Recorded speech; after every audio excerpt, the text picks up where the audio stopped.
Do you ever feel like your ideas always get stuck halfway through, or like you're spinning your wheels in the studio without finishing music that truly speaks to your soul? Turns out that you're not alone. And in this presentation, I'm going to show you exactly how to break through this block for good. Hey yo, it's Alex from My Music. I'm a musician, producer, and certified audio engineer, and my mission is simple: to help you finish tracks that you're proud of, level up your skills, and transform yourself into the artist you're meant to be. Turns out that the vast majority of music creators struggle to get music past the finish line, and I was one of them until I dialed in my creative process. I'll show you the exact system that helped me turn my frustration into finishing 10 of my best tracks in just 84 days. It's the same process that my client Alan used to complete his 7-song EP in just 90 days as well, all by spending less time in the studio. And it's worked for hundreds of other artists too. The reason why it works, it's not about generic tips, tricks, or giving you a formula to finish your music. It's about mastering your creative psychology and understanding how to balance left brain and right brain thinking to unlock your creative process that's unique to you. So in this video, I'll walk you through the proven steps to consistently finish music you love, from your very first ideas all the way to a polished release-ready master. We'll cover every stage of the process, showing you how to streamline your workflow, remove friction, and revolutionize the way that you make music. Stick with me until the end, because you're about to learn what just might change the way you make music forever. Let's dive in. Is how to actually finish music. Finish that damn track, get it past the finish line, get out of our own way, all that kind of stuff.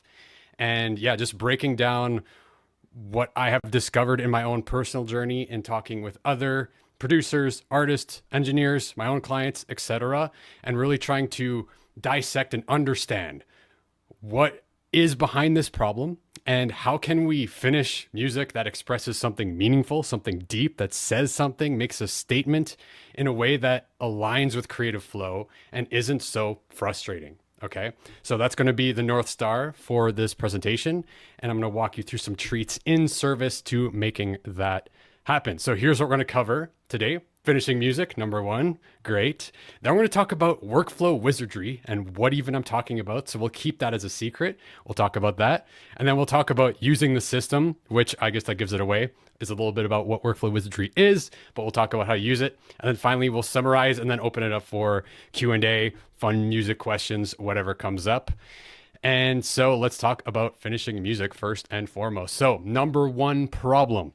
I have spoken to thousands of artists, musicians, producers, and by far, by landslide, the most common problem that comes up is finishing the damn track.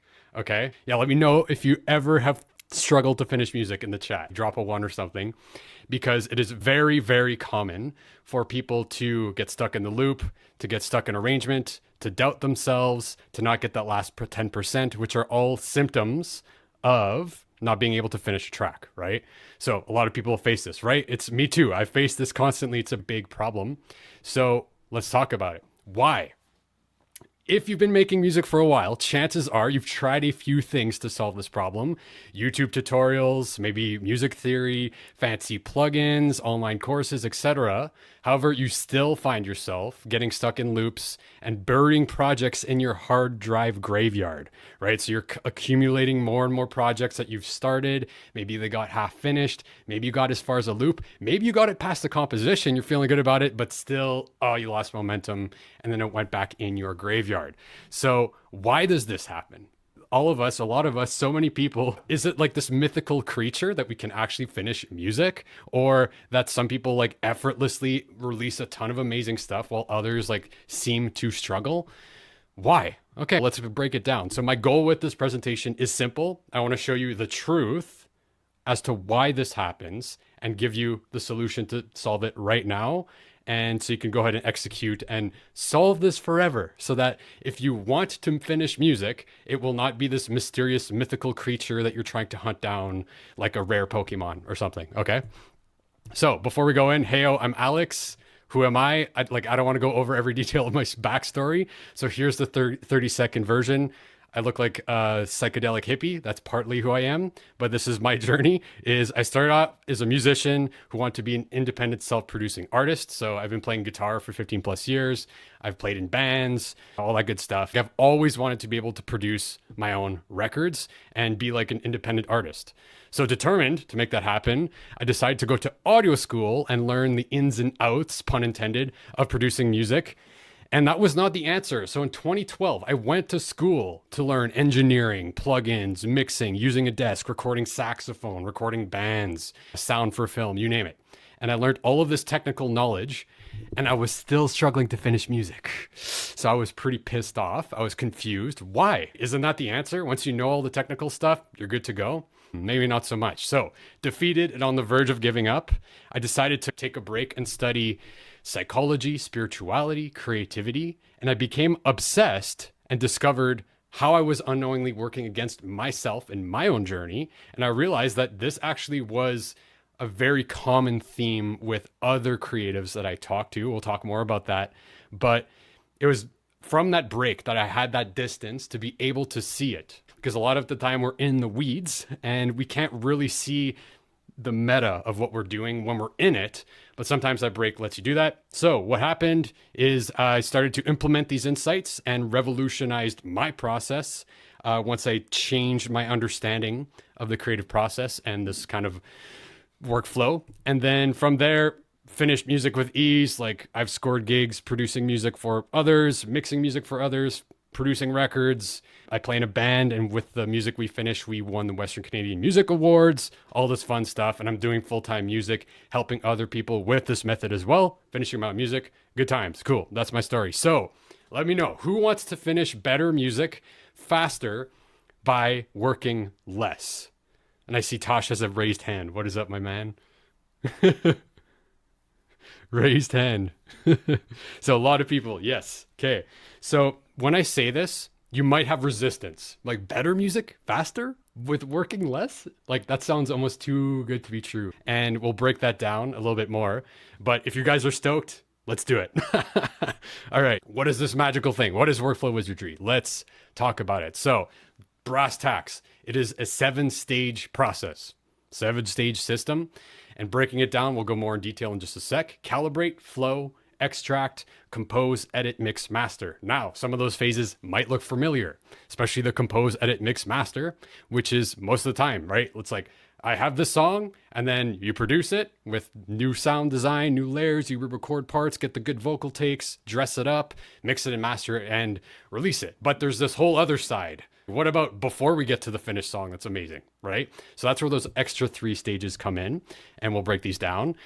And the big arc of this is really the thinking, how our mind works throughout these different stages. Because in the past, like 1960s, 1970s, there was a team of people doing what we're doing, right?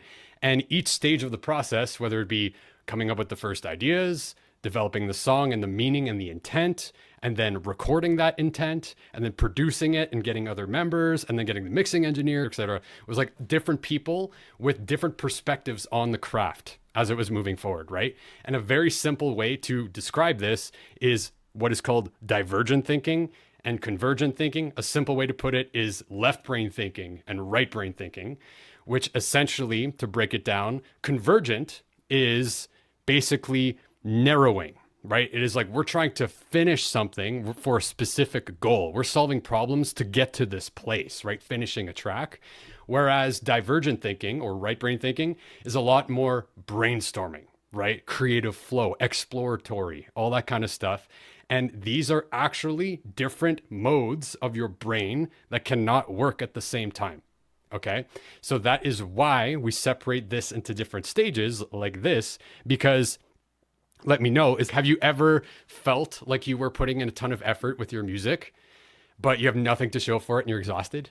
A lot of the time is because we are switching back and forth between, hey, I'm brainstorming, I'm creating, I'm exploring, I'm expanding outwards, and I'm also trying to edit and perfect and refine. And those two things cannot happen at the same time.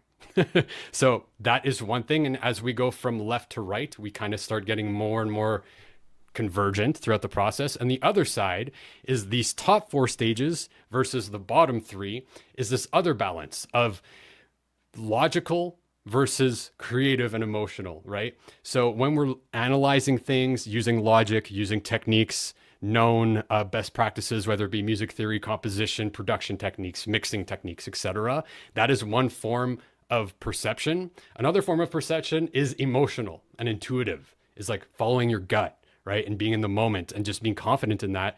When you're listening to your gut or following your intuition, usually you're not analyzing it to death. You're not like breaking it apart, right? So we'll break this down as we go, but I just want to give you the overview of what this whole kind of thing is, okay? We're doing this sine wave movement between different stages that's working with how our brain processes information. What if you could achieve the sound that you've always had in your head and find the confidence to finish music that you're proud of? That's exactly what we do at MetaMind Music. Our free community is built for artists just like you, visionary creators who want to master their craft and discover their unique sound. From weekly live calls to free resources, we've created a space where you can grow as an artist, creator, and person. If that resonates with you, click the link below and join us today. Let's go deep and create something extraordinary. And now back to the video. So how it breaks down before you start anything, okay? Choose an artistic vision, musical direction, and curate sound/instruments before doing anything. And that might feel a little limiting. That might feel freeing to you. But either way, even if your intention is, I want to explore a new direction, great, that's your direction. Now you know what you're doing, right? Having this clarity ahead of time is essentially the decision that will make all future decisions so much easier because you have a vision that you're trying to align to, right? Sometimes that vision changes over time. Sometimes it emerges to you over time, but just having some sort of direction to start things off is insanely valuable. As well as that goes a little bit deeper into, you can curate sounds, whether they be samples, presets, or even physical instruments, like a cool ukulele chill in the corner, right? Whatever it is, to gather those things ahead of time and curate what sounds will work for that vision, which dovetails into one, which is Calibrate. And here, simply put, is to design expressive instruments. So what do I mean by this? The way that I usually teach it is that we are trying to limit our options, right? I usually say limit it to 4: rhythm, bass, melody, harmony, maybe a 5th one for fun, and really take the time to deck them out so that they are performable instruments. So if anyone here plays instruments, right, like guitar, piano, saxophone, whatever it is, you know that when you're playing an instrument, you can get into flow, right? Where you're starting to meld yourself with the consciousness of this instrument, and you're no longer thinking ideas. You're experimenting and you're expressing yourself through this thing. And we want to create those parameters, right? Where, for example, you could have a piano sound, right? With a sustain pedal, you could throw some effects, right? If you wanted to get real spacey and get in the moment, stretch it out, right? And the more that you can think of what you would like to manipulate in real time ahead of time, the easier it's going to be to get into flow. And the other side of this is that we want to limit our options, because another huge psychological point of friction is this, the sheer amount of options we have to choose from in modern music production, right? Like we got a zillion sounds, a zillion presets, a zillion possibilities. But if you take the time to reduce those possibilities and go deep with less, you will find that in the betweens of what you've set out or what you've calibrated will let you go way farther when you flow. Okay, so that is the second stage. Hopefully you like my transition there. And this one's simple. Create as many ideas as possible, period.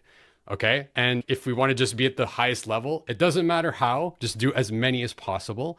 But in service to help with that, I would suggest no editing, go as fast as possible, and don't think about any quality judgments or your opinion, which is super counterintuitive if you've never done this before. But essentially, you have your instruments that you've set up. You got your drums, you got your bass, you got your melodic device, maybe you got a mic for your vocals. You've added some effects, you've tricked it out so you can perform them live.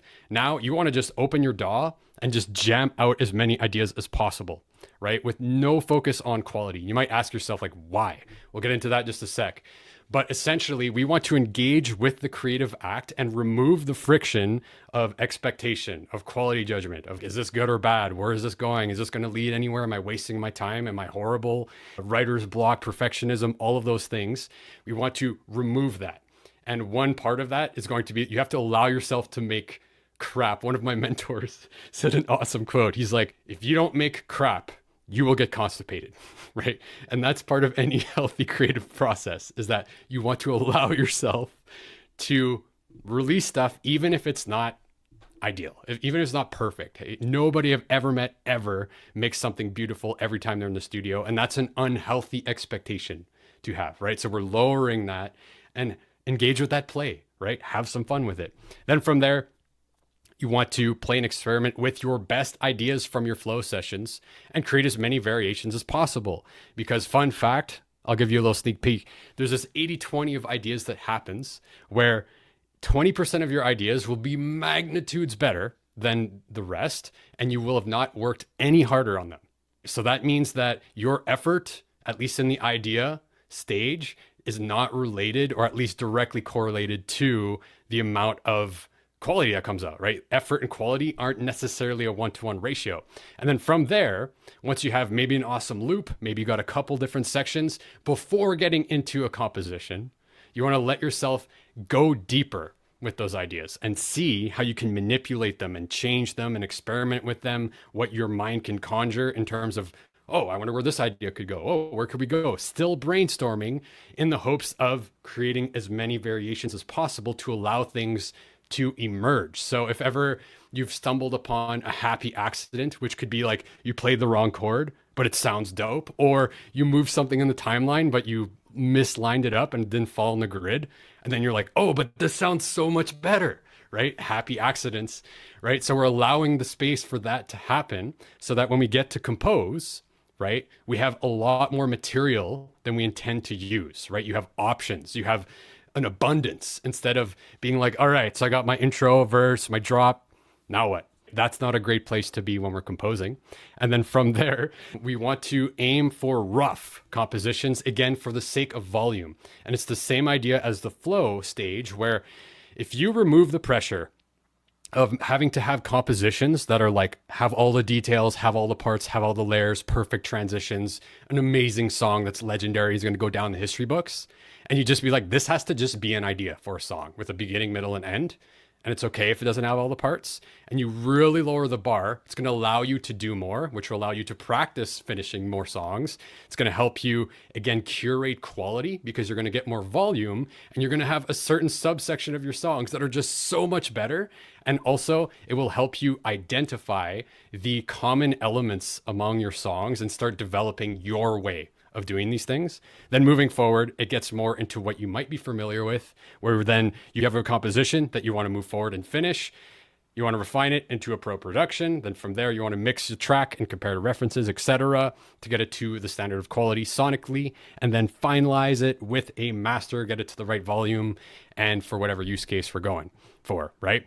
The focus of this whole system is, to streamline this creative process and remove all this friction. But on top of finishing professional sounding tracks easier, the focus is to help you create deep, meaningful art by expanding your creativity.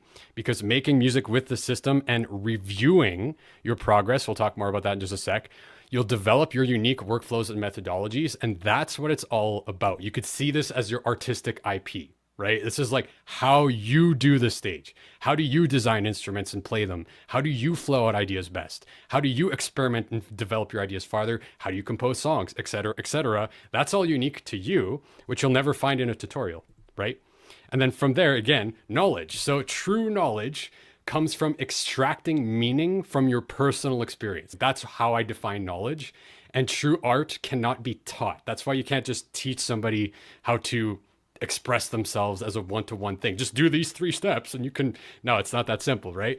And your music will always be your best teacher. It will show you what YouTube tutorials, a curriculum, and lessons can never do, because it's you reflecting on what's happened in your own experience, right? And that's the way that we grow as artists and as human beings, etc., like producers, engineers, and you develop your own way of doing things is from your own process, right? It's not going to be from a tutorial for someone else's process because that might not work for you, but you reviewing your own work and your own experience, you'll identify what works for you. You're like, this worked, right? When I jammed these ideas with these instruments, great. Now you can take note of it. You can also take note of what didn't work. Be like, I really suck at drums.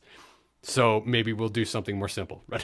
Whatever it is. And then time. So having a system like this, aside from streamlining the process, will always give you a consistent, clear focus and actionable steps. And this will allow you to never get stuck and stay in flow because there will be like a roadmap that you can lean back on. Be like, I'm getting lost. I'm getting overwhelmed. What do I do next? You lean on this stage. Oh, okay, I'm gonna do a extract session on this idea. You know what, I'm feeling like flowy today. Let's design some new instruments, whatever it may be. So using the system, let's talk about it.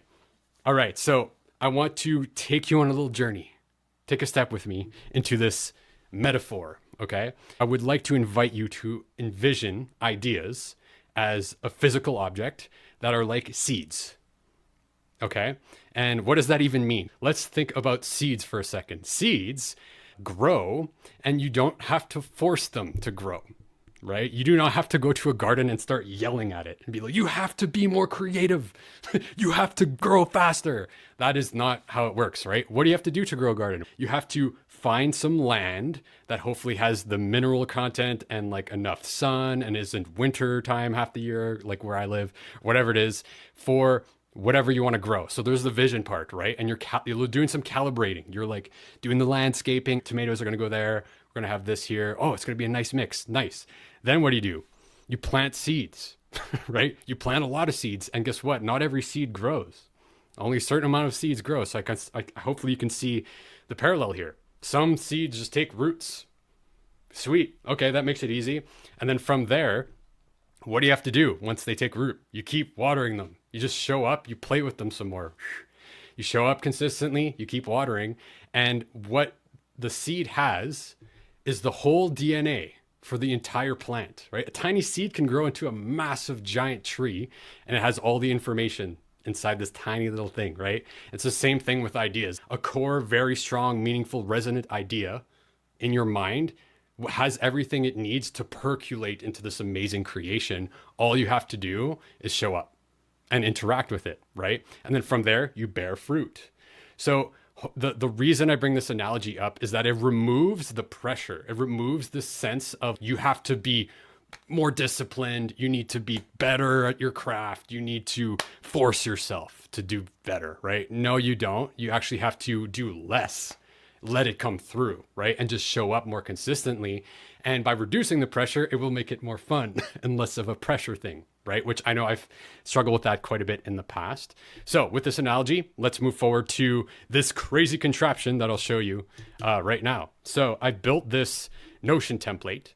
I don't want to go too deep down the rabbit hole, but essentially this Notion template is a marriage between something that can track your projects and your ideas, as well as a place where you can log your insights as you go through them. So the idea is that all the action items and the focus and the intention for all these stages live within this template once you understand them. And then you can just take action with this open beside your DAW and go through these checklists as well as log your insights as you go. And by the end, the idea is that you will have finished music that's a little bit more effortless and you'll have developed some really refined thinking in all of these areas. I don't want to go too deep into all these stages, but we'll really quickly go over them. So Calibrate, as I said, again, we're trying to limit ourselves, right? There's a great quote that encapsulates it. The enemy of art is the absence of limitations. If you can do anything, you'll do nothing, right? Or if there's like too many options and not enough direction, it's very easy to get lost, right? And lose direction. Oh, what does it solve? Option overwhelm, wasted time starting from scratch every time, as opposed to having a template, inefficient instrument and sound design, etc. And then there's the steps for how to do it. So there's like the reminder of all these stages and like a little bit of a definition inside this template. Flow, again, there's a great quote. The intuitive mind is a sacred gift, and the rational mind is a faithful servant. We have created a society that honors the servant and has forgotten the gift, by someone you might have heard of. That's exactly what we're tapping into. The reason is, again, when you're flowing out and expressing yourself through instruments, you're going to get into a mode of thinking, the intuitive mind, that right brain thinking, where ideas will come through you that you did not conjure in your brain, which means it did not come from ones and zeros, versus if you're penciling MIDI inside a DAW, which there's a time and place for that, but that is inherently biased to editing. It's like this or that. Do I want here or there? Is this better or that better? Yes or no, right? That kind of thinking is analytical. So we want to tap into this kind of primordial source of creativity where our thinking is getting out of the way, right? We can emerge ourselves in the creative act. And again, this removes writer's block, not allowing ideas to flourish, perfectionism, etc. Let's move on to extract. This is a great quote that encapsulates it. The best way to have a good idea is to have a lot of ideas, which we've talked about, right? If you just make more ideas, there's going to be a subset of them that are great. But if you only obsess over one idea, I had an idea this morning, and you just spend your whole week trying to perfect that one idea, it might be a bad idea, right? And you don't know. That's why giving yourself the room to explore more usually always has upsides. And then moving forward, again, this gets rid of getting stuck in loops and arrangements, lack of quality ideas, or forcing undeveloped parts, because you're not putting the pressure on yourself for an idea to be anything yet. It's an idea. Let's play with it some more in a fun experimental way, instead of being like, where does this fit in the song? Because when you're starting to think about where does this fit and where's this going, this is convergent thinking a little bit too early. I'd say a lot of people don't have this in the creative process. They jump right to compose. Compose, again, this is a fun quote. Music is liquid architecture. Architecture is frozen music. I'll just let that one sit with you. And then, so basically here, we want to solve unremarkable song arrangements that don't communicate something, that don't tell a story, that don't convey an impact or an emotional impact, a lack of cohesive structure, and overcomplicating the whole production and mixing process. Again, my philosophy is that composition songwriting is the most important skill as a music creator, because it makes production, mixing, mastering so much easier when you're working with a very strong composition, right? I won't go down that rabbit hole, but there we go. And then edit. Boom, the artist who aims for perfection, everything, achieves it in nothing, right? Sometimes when you're refining things, leaving some character, leaving some humanness is actually what makes it beautiful, and being selective on what you really want to edit. But again, this is now when we start getting convergent, when we're working with a very strong arrangement with very strong ideas, then it becomes a lot easier to produce. And again, this will solve unfinished tracks, wasting effort on subpar compositions, and also amateur sounding productions. And then mix and master. If you've been doing this for a while, you might know what's up, right? You can't use up creativity. The more you use, the more you have. That's a good quote. And by the way, I don't want to go too deep down the mixing rabbit hole, but my view of mixing is that it is inherently a artistic and creative process, right? Even though we use a lot of technical tools, we want to be using those tools in service to art, right? And if we make it about the tools, about the frequencies, about the compressor settings, about the plug and chain, whatever it is, then we're missing the mark, right? Where we really want to envision what are we trying to do aesthetically with this music, and use those tools in service to that. Side note. And then from here, again, emphasize the essence.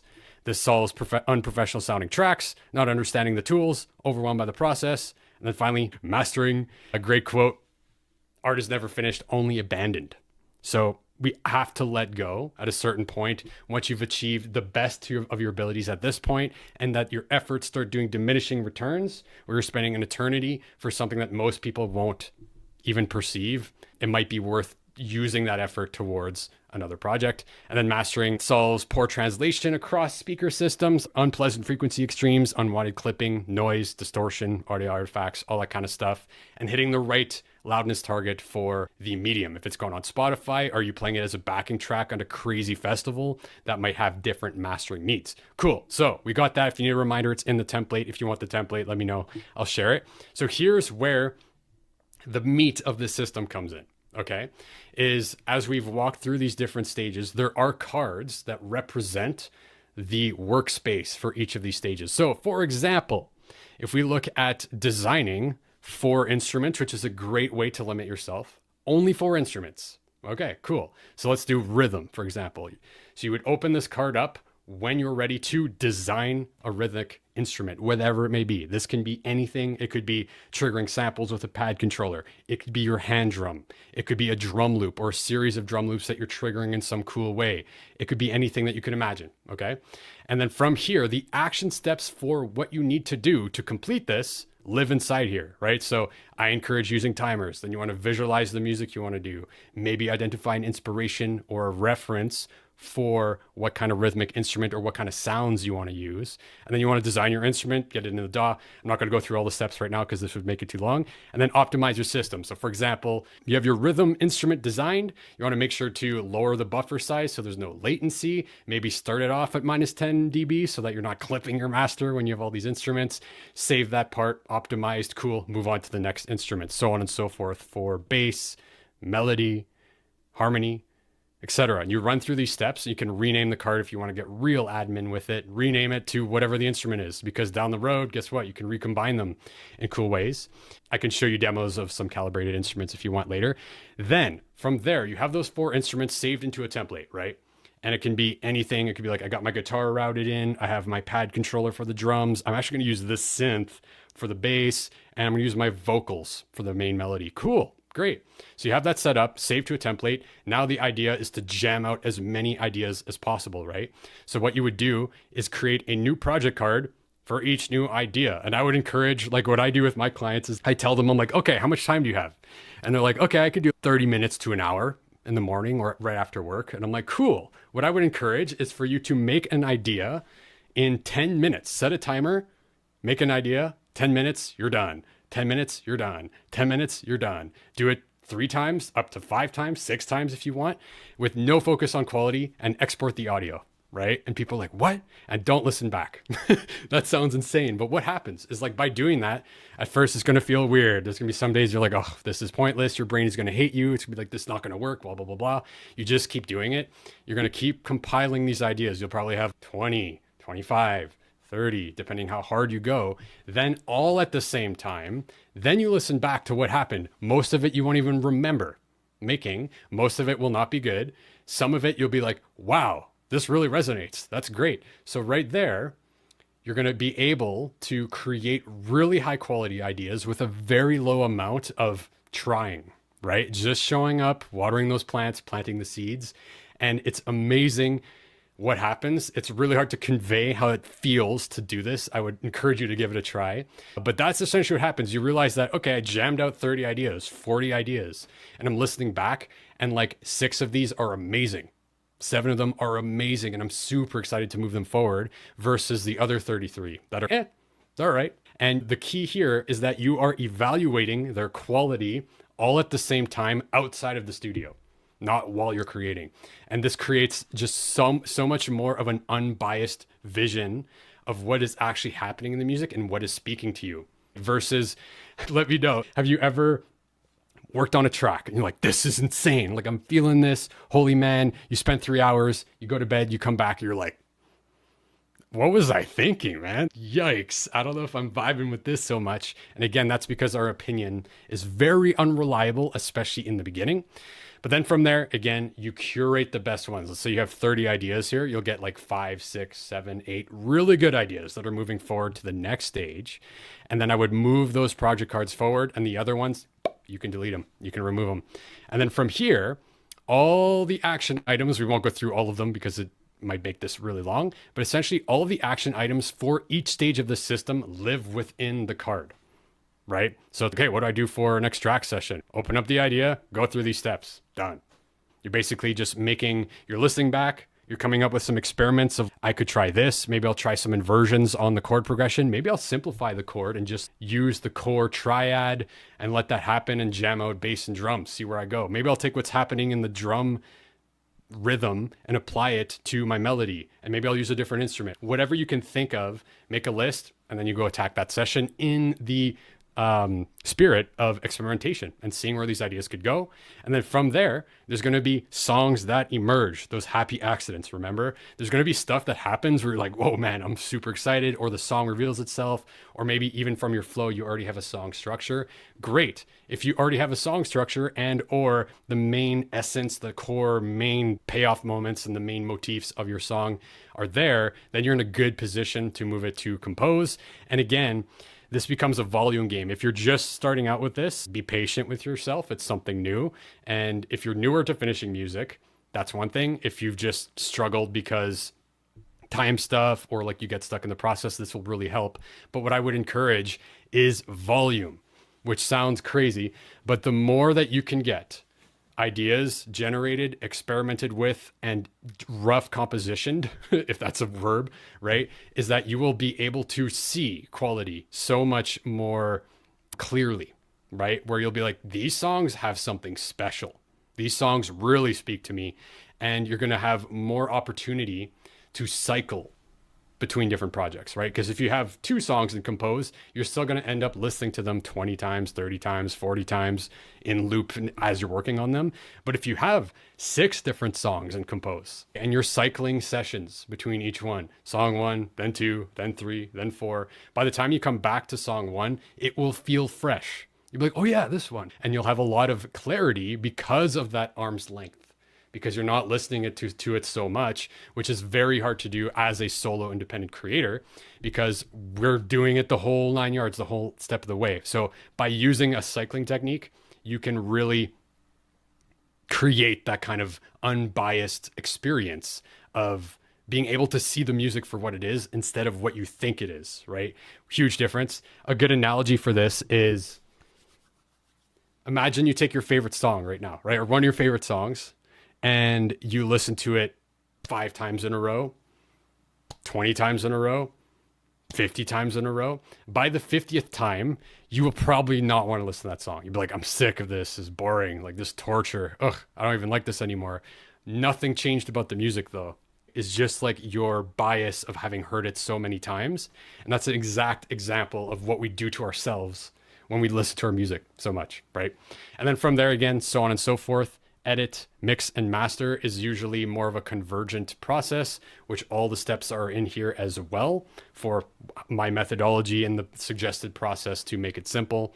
And again, from there, like in the middle of this system, the compose stage is really the heart of the matter, where once you have songs that really speak to you, that you're super resonant with, and that say something emotionally, that affect you on a deep level, that is a great time to decide to finalize something. Then you go down the rabbit hole of editing, where you can get into the detail work and is this better or is this better? Can I tweak this? Can there be better sounds? Can I swap out the samples? Can I simplify this whole part? Does this part even have to be here? Et cetera, et cetera, et cetera, are all valid uses of effort and creative energy when you know that you're going to finish the song because it's awesome. But if you're doing that with a song that's like half there, or it's like you haven't even gotten the main ideas and you're starting to edit yourself and change the snare sample and put an EQ, it's like you're using your creative energy in a way that's using friction against what it could go towards. So again, think about watering seeds, right? You don't have to worry about the tree that it's going to become or the fruit it's going to bear when you're planting seeds, right? So then you just use this to track all your projects. That's what I use. This is just a template that's open for anyone to use. And then finally, this is an extremely important part, and you guys let me know if you've ever done this, but one crazy hack, and I think it's the biggest hack known to human beings, in my opinion, is the ability to do weekly reviews. And I'll talk about this. I'll go back to slides, but it is the ability to think about what happened, which sounds crazy, but let's think about it this way. Let's say you give this a go, you design some instruments, you flow out some ideas, some of them move forward, you experiment. It can be so valuable to take half an hour to an hour at the end of every week and reflect on like what went well this week. Yeah, man, my rhythm instrument was so good. The bass synth that I designed, awesome. I wasn't really vibing with the melodies. I don't know, but those are the wins. Cool. And I jammed out a ton more ideas than I have. Wins. Great. Then it's what are the problems? And you'd be like, you know what? Yeah, I don't know. I'm not comfortable playing chord progressions live and jamming. I don't know. Like I get lost. Okay, that's a problem. And maybe I didn't have enough time. I didn't make enough time to do my flow sessions, or I felt like it was waste of time. Cool. Those are problems.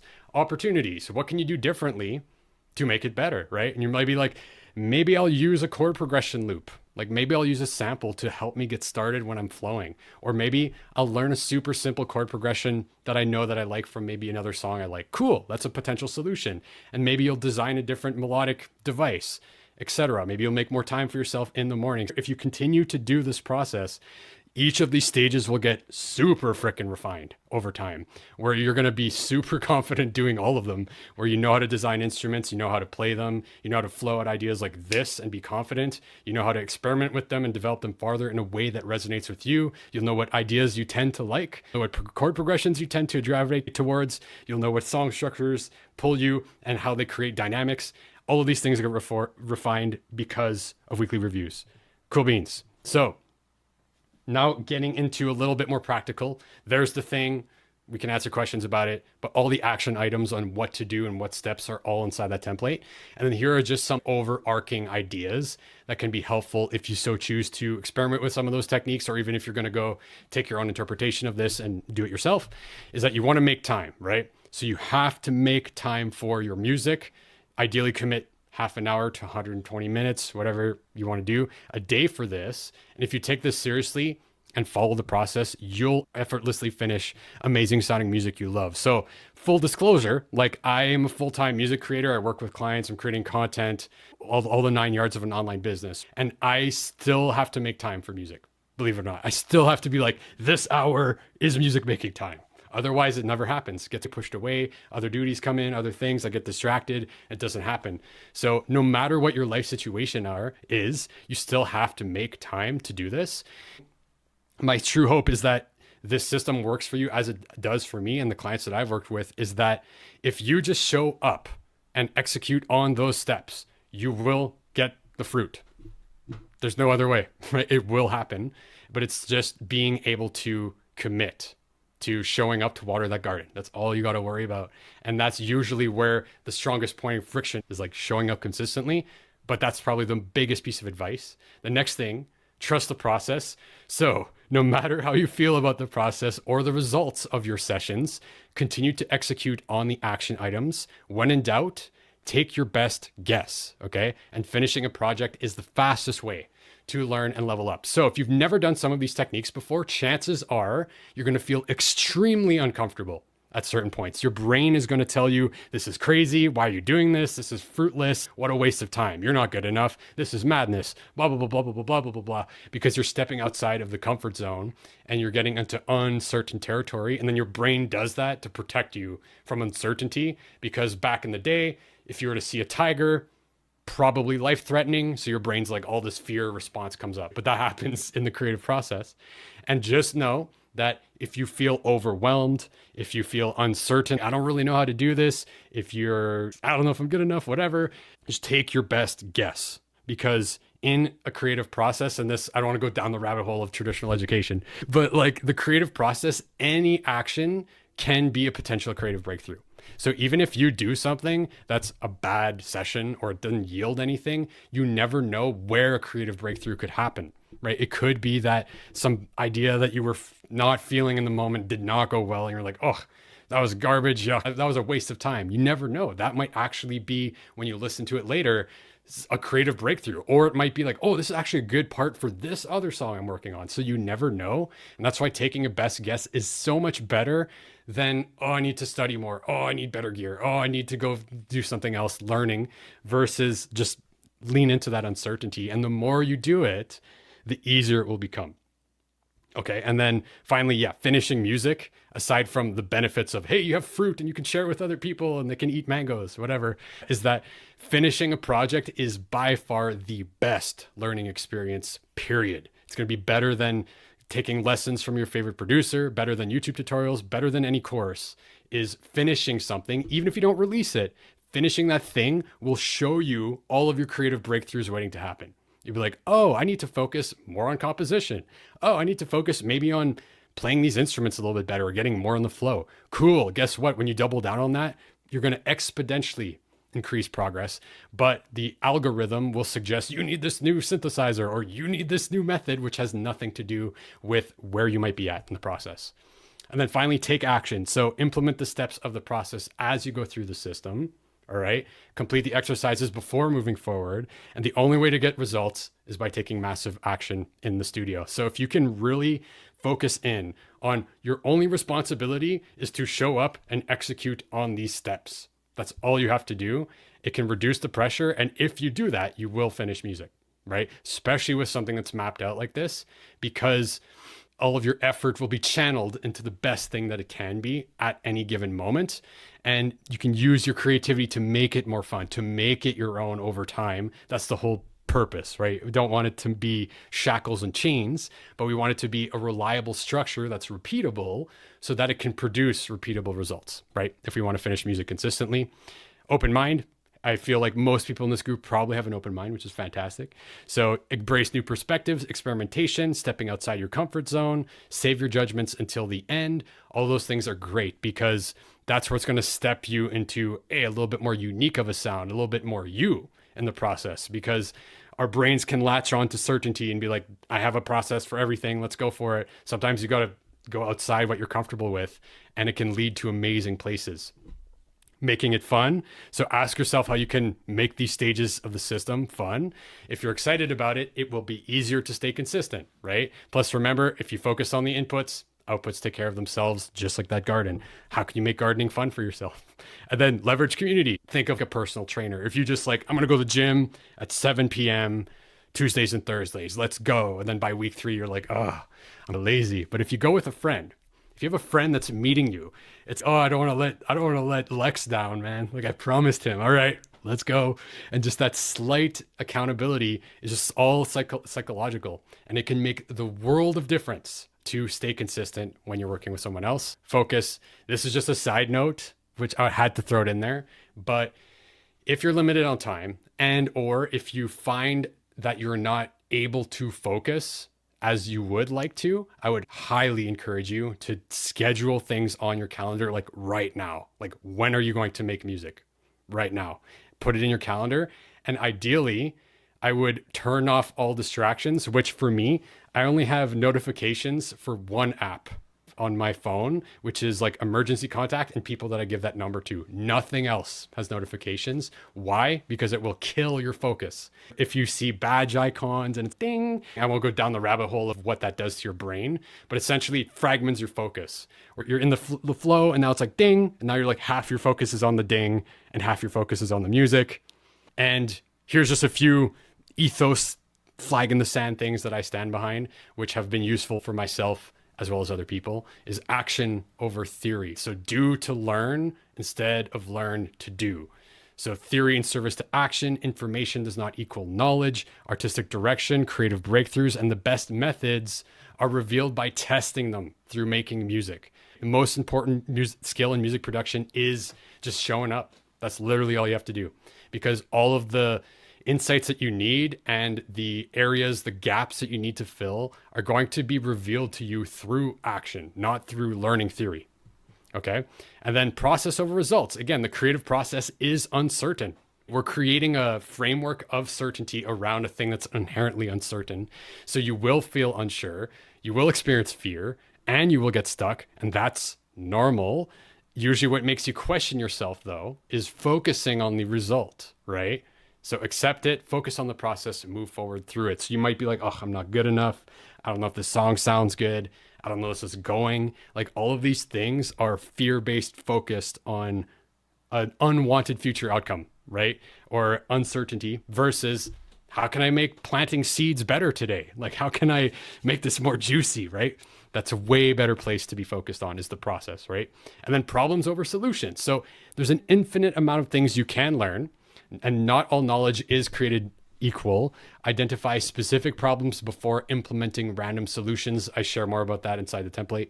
Problems are finite, and your biggest breakthroughs are waiting to happen. So what does that even mean? Is that in music production and any creative field, ideas are a dime a dozen.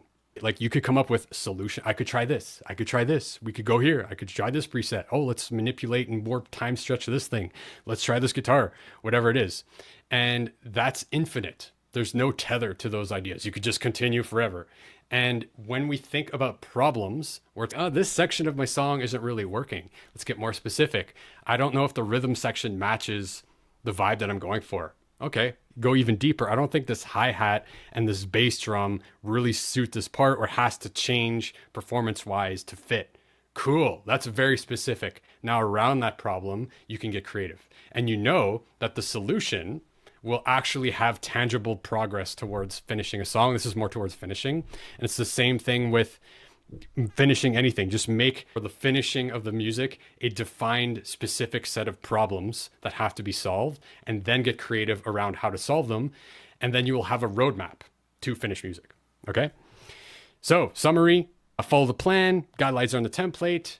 If you implement, it's the fastest, easiest, and most fun way to finish music that I found. And yeah, we usually don't rise to the level of our goals. We fall back to the level of our habits and systems, which this thing hopefully helps you develop. It's all about this, the habits and the systems, showing up to the garden and developing your like garden secrets. You know what I'm saying? Take massive action. I said that enough. And then engage the community. So if you want it, download the Notion template. I'll share it in the community. I have a PDF that goes along it. I'll share all this stuff. And then I also have a masterclass if you want to check it out. It's essentially a very fast-paced, visually stimulating version of what I gave today. If you want more details about it, you can check that out as well. And let's wrap it up with this semi-trippy quote, but I like it. The creative process, like a spiritual journey, is intuitive, non-linear, and experiential. It points us towards our essential nature, which is a reflection of the boundless creativity of the universe. So what does that even mean? Is, hey, this creative process thing is a spiritual journey. Like, it is intuitive and it's not linear. It's not like you're taking, I have this idea and you're going to finish master. It's a lot more cyclical, like a garden. It goes in stages and there's like development that happens. And that's a lot more what we are. Like, we are not robots, right? We go in ebbs and flows. We have moods, we have phases, we have ups and downs, lefts and rights. And that's part of what makes us human. And ideally, we want the process to reflect that, our humanity, right? So that we can engage with it in a way that continues to help us grow, level up, all this kind of great stuff.